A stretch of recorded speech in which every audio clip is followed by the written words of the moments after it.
Hello, once again, this is Knight, and today we're on Epic 7, and we're going to be discussing my my secret crush, my secret love right now. And Tieria, which is the character you are seeing right now on the screen, she is wonderful. She is, if I remember correctly, a natural 3 star. Natural three. It's been so long. I got her early on, so I can't quite remember off the top of my head, but I think she was a natural 3 star, if not a 4 star. But I got her up to 5 stars. And now we're gonna go into her kit just a second. I just want you to notice my equipment. It is not the best. I'm still in mid game. Well, mid game as far as equipment goes. All right. I'm slowly working my way up. I'm just not focusing on that right now. I'm focusing on getting my fodder and leveling up. So I haven't spent too much time doing hunts.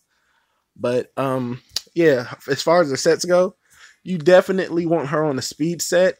Now the set after that, you see, I have health, and that's because she's a warrior. She one of her moves scales with health, but honestly, I think health is it could be a good set. It could be a good set, but you might want effectiveness or effectiveness resistance. All right, it just depends on how you build it. Her kit is really a jack of all trades kind of kit. And if you look in the top corner, I got L's Fist as her artifact card. And let me tell you, this was a match made in heaven. That these two belong together, all right? Just so you know, if you get L's Fist and you get Tieria, just make sure you use those two together. All right, now let's go over her skills. Her skill one, Demon Cutter, attacks with an axe with a 50% chance to decrease hit chance for 1 turn, and it goes up to a 75% chance to decrease hit chance. So it's good. It's a skill one with a debuff. Can't complain. 75% chance better than 35 or 50. And her second move is really a passive, and it increases the combat readiness of allies by 11%, and it goes up to 15%. Now this happens every time she moves. I mean, if a dual attack goes off, she takes the attack. Probably, I'm pretty sure counter attack, anything that goes off as far as her being involved will get you 11%. Well, in my case, 11% combat readiness. Originally 10%. Now this is what makes her so supreme. This is the reason you want her on your team. All right, because the increase to combat readiness every time she moves. And right now, I've been using her with the main character Roz and using the dual attack, and I just outspeed people so much. That's probably why I don't need the best gear or anything. But yeah, and her third skill is Soul Break. It strongly strikes downwards at the enemy with a 75% chance to decrease defense for 2 turns. Damage dealt increases proportional to the caster's max health. And if you soul burn it, the effect grants you an extra turn.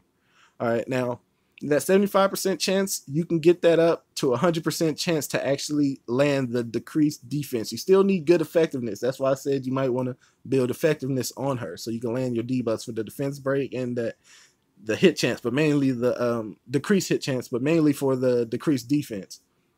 Now, this move, it says strikes downwards. There's no real mention, but it's an AoE move, all right? AoE. It will hit everybody. I don't wait. Hold on. I think I'm actually mistaken. I might be mistaken.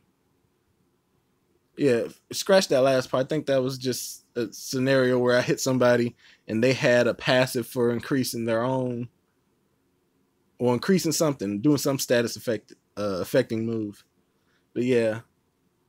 But anyway, it's a defense break for 2 turns, and you can get it down to a 4 turn cooldown. She is still the Bay. Well, secondary Bay. I know waifu's gonna be mad at me, but yeah. Sorry, Destina. But Tieria all the way. Well, most of the way. And yeah, so that's been a quick look at her moves and her equipment.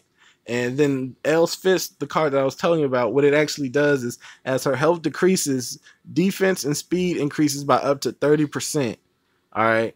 Now, that 30%, well, I'm on level 3, but if I get this to level 50, that will become a 50% increase to defense and speed. All right. Now you want her as fast as humanly possible to keep giving your team that increase to combat readiness. That's one of the most important things, and this is probably, or in my particular judgment, this is the best card for. This is absolutely the best. because she is a warrior after all, so you still want her to be able to survive taking hits. It can't be all about her speed. And 50% speed increase, depending on if you actually building her with a speed set like I am right now. Like, okay, I think her natural speed was 108. So 50% of that, 54, added on to the 146 that I already have now. Like I'm zooming past people, and that's when I'm hurt. Like when I'm really, really hurt. But yeah, I'm zooming past people. So trust me, you want speed on her. Speed is the number one stat you want on your Tieria. All right. Now we can look for some more. Oh, we can look through some more actual artifacts in the journal real quick that I don't have, so I can showcase them to you, because there are a couple good ones. Is there a 5-star good one though? When the caster's health is less than 50%, increase attack by 25%, and it absorbs 25% of the damage dealt as health. That's a good one. It would give her a lot of sustain, especially since she's not already naturally fast. You can have the sustain to keep going and more attack to, really burst down people. I might actually switch to that depending upon if I'm going for speed runs. Because like I said, L's Fist, you have to get hit. You have to get hurt, so it depends on the turn. Or if I'm trying to speed through somebody, I'd rather have the attack and the sustain just to survive the hits. What is this one? 50% chance to inflict additional damage if critical hit is made upon a single attack. Additional damage is proportional to the caster's attack. Well, you don't really want to focus on crit on her, so that's not good at all. Well, at least not for Tieria. If the caster's health is less than 75%. Okay, now this was the secondary one I said. I was talking about earlier. This is the one you would want after L's Fist, in my personal opinion. If the caster's health is less than 75%, combat readiness increases by 8% when attacked. And you can get that up to 16%. Alright. Now, the reason I say this is secondary is not because it activates after the caster's, less than 75%. It's the combat readiness only activates when you're attacked. So if you're not the focus of your team, or the enemy team is not focused solely using AoEs, this may never proc. Alright. Never proc. Alright, that's just a heads up. I know L's Fist works sort of in the same sense, that as long as you're not getting hit, you don't get the increase to defense and speed. But having that as prevention for getting hurt. So let's say if you do get hurt, I'm slowing down the rate in which I get hurt because I have the defense buff as well. While this card, all you're doing is speeding up your turn. You're still taking the same amount of damage over and over and over when you get hit. But yeah, that's the reason I put this at number 2 under L's Fist, even though it's a 5-star artifact. But to each their own. I think it's 5 stars probably for other warriors. It's probably the most beneficial card for other warriors. But in Tieria's case, I think L's Fist is the best. All right, now yeah, so that's just been a quick rundown and overview of Tieria. I don't know why they keep closing, but yeah, it's all right. Oh, actually, that's because I went to the journal menu, huh? Yeah. But yeah, I want to go back to the bay. Well, bay number 2. Oh, man. But yeah, so Tieria, I love you, girl.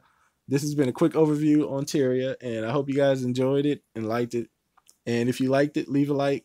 I'm Knight, and I will see you guys later. All right, see ya.